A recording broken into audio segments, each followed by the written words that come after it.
मंडळी, मुंबईत रिक्षा आणि टॅक्सी चालकांसाठी मराठी भाषा सक्तीची करण्याच्या राज्य शासनाच्या निर्णयामुळे वातावरण भलतंच तापलंय। परिवहन मंत्री प्रताप सरनाईकांनी हा निर्णय राबवण्याचा ठाम निर्णय घेतल्यानं त्यांच्याच पक्षात दोन गट पडलेत। शिंदेंच्या शिवसेनेचा उत्तर भारतीय चेहरा असलेल्या संजय निरुपम यांनी सरनाईकांच्या निर्णयाला खुला विरोध दर्शवला। त्यात मनसेनेही या वादात उडी मारल्यानं मुंबईच्या दहिसरमध्ये आज मोठा राडा पाहायला मिळाला। संजय निरुपम हे रिक्षा चालकांशी संवाद साधण्यासाठी दहिसरमध्ये गेलेले असताना मनसे कार्यकर्त्यांनी तिथं घोषणाबाजी सुरू केली। मराठीला विरोध सहन केला जाणार नाही अशी घोषणाबाजी मनसे कार्यकर्त्यांनी केली। काही कार्यकर्त्यांनी निरुपमांच्या गाडीवर दगड आणि बाटल्या फेकण्याचा प्रयत्न केला, तसंच त्यांच्या गाडीच्या टायरची हवा काढून निषेधही नोंदवला। त्यानंतर स्थानिक पोलिसांनी तातडीनं हस्तक्षेप करून परिस्थिती नियंत्रणात आणली आणि काही कार्यकर्त्यांना ताब्यातही घेतलं। निरुपम यांच्यावर हल्ला केल्याप्रकरणी मनसे पदाधिकारी आणि कार्यकर्त्यांविरोधात गुन्हा दाखल करण्यात आला।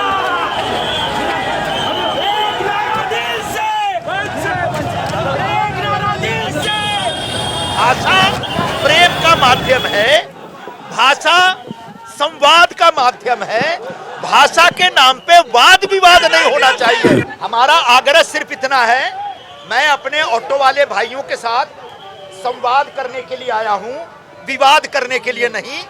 मैं उनसे यही कहूंगा कि बोरीवली के साइली स्कूल में, कॉलेज में जो मराठी शिक्षण का एक अभियान शुरू हो रहा है, उसमें सभी लोग इनरोल करिए अपने आप को और मराठी भाषा सीखने का, बेसिक चीज सीखने का प्रयत्न करिए।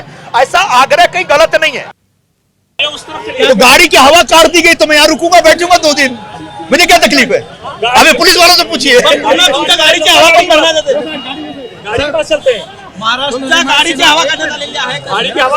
मेरी गाड़ी कौन सी है पता है आपको? जबरदस्ती बोले जा रहे जरा संभालू नहीं आना तुम्हें। भाई ये तो अपनी राजनीति चमकाने के लिए लोग आए हुए हैं, क्योंकि जो मुद्दा है उस मुद्दे पर शिवसेना की जो भूमिका वही भूमिका इनकी भी है। मराठी भाषा का सम्मान होना चाहिए। हम भी बोल रहे हैं, वो भी बोल रहे हैं, विरोध नहीं है। आम्हाला मराठीचा अभिमान असल्याचं सांगून मनसैनिकांनी आक्रमक पवित्रा घेतला, पण आपण मनसेची दादागिरी सहन करणार नाही अशी भूमिका परप्रांतीय रिक्षा चालकांनी घेतली। निर्णयापासून प्रॉब्लेम आहे ना, सरकार तुमचं मंत्रिमंडळ तुमच्या वरती जाऊन बोल ना। आमच्या दहिसर विधानसभेत म्हणणं आहे की एक चान्स दिला पाहिजे। उत्तर 15 वर्षापेक्षा जास्त मराठी राहत नाही, तर उत्तर भारतीय एवढे वर्ष त्यांना मराठी भाषा येऊ शकत नाही का? निरुपम विष कालवाला आला, विष कालवाला निरुपम आलाय, आमच्या विष कालवाला आला। मला अभिमान आहे, माझ्या महाराष्ट्र सैनिकांनी हे केल्याचं मला अभिमान आहे। कारण की हे जर असं राजकारण असेल आणि हा जर विरोध करणं असेल, मी बोललो ना, स्थानिक तयार आहेत, महा काय येतो इथे, हा ह्याचा निषेध आहे। महाराष्ट्रात फक्त एकच भाषा चालणार, मराठी भाषा आणि मराठी भाषा। मराठी आलेली पाहिजे ही आमची पण मांग आहे। मराठी आमच्या सर्वांचा अधिकार आहे, पण हा गुंडागर्दी नाही चालेल। हा महाराष्ट्रात नाही शिकवता तयार आहे, आम्ही शिकायला तयार आहे, आम्हाला येते पण आम्ही शिकायला पण तयार आहे। मी उत्तर भारतीय आहे, मला बीजेपीच्या पक्षाला आहे। मी मनसेवाल्याच्या दादागिरी चढणार नाही, उत्तर भारतीय चढणार देणार नाही। मी मराठी भाषेला मराठी भाषेला सम्मान करतो। मराठी भाषा सम्मान हमारा कर्तव्य आहे, मी करतो। म्हणजे एकीकडे रिक्षा आणि टॅक्सी चालकांसाठी मराठी सक्तीच्या निर्णयावरून राजकारण तापलंय, तर दुसरीकडे परिवहन मंत्री प्रताप सरनाईक हे मोठा निर्णय घेण्याच्या तयारीत आहेत। वाहन चालकांसाठी नियम 4, 78 आणि 85 मध्ये मोठे बदल करण्याचा प्रस्ताव हा परिवहन आयुक्तांकडून गृह विभागाकडे सादर करण्यात आलाय। त्यात सार्वजनिक वाहन चालवण्याची परवानगी देताना मराठीचं ज्ञान तपासलं जाणार आहे। मीटर असलेल्या कॅबसाठी परवानगी देतानाही मराठीचं ज्ञान तपासलं जाईल। परवाना नूतनीकरणाच्या वेळी मराठी येत असल्याचं दाखवणं किंवा मराठीचं ज्ञान असणं हे दाखवून देणं बंधनकारक असेल। या तरतुदींचा त्या बदलांमध्ये समावेश आहे।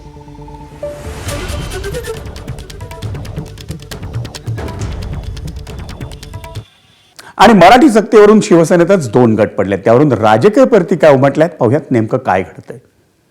एकनाथ शिंदेच्या गटामध्येच या संदर्भात विरोधाची भूमिका आहे। प्रताप सरनाईक परिवहन मंत्री यांची भूमिका ही महाराष्ट्राच्या आणि मराठी माणसाच्या हिताची आहे। जे या भूमिकेला विरोध करतील ते मराठी माणसाचे आणि महाराष्ट्राचे शत्रू आहेत। एकनाथ शिंदेने ठामपणे सांगायला पाहिजे, हो ही भूमिका आहे। मला असं वाटतं हे जे धमकी देणारे भैये आहेत त्यांना मराठी माणसाने धडा शिकवायची योग्य वेळ आहे। ह्यांना हे दाखवून द्यायला लागेल की तुम्ही म्हणजे मुंबई नाही, तुम्ही म्हणजे महाराष्ट्र नाही. इथे राहणारा मराठी माणूस म्हणजेच मुंबई आणि इथे राहणारा मराठी माणूस म्हणजेच महाराष्ट्र. आणि महाराष्ट्र आणि मुंबई यांना वेठीच कोणीही बाहेरचा भैया जोडू शकत नाही. त्यांच्या जो ऑटो चालक आहे त्यांच्यामध्ये एक भीती निर्माण झालेला आहे. यामुळे मी परिवहन मंत्री साहेबांना, प्रताप सरनाईकजींना एक पत्र पाठवलं आणि त्यांच्याशी बोललो पण आणि सांगितलं त्यांना की असा तुम्ही एक सक्ती लादू नका. भाषाचा सन्मान झाला पाहिजे, भाषाचा आग्रह ठेवला पाहिजे, पण भाषासाठी एक सक्ती लादून कोणी व्यक्तीच्या समोर उदरनिर्वाहाचा संकट निर्माण नाही केलं.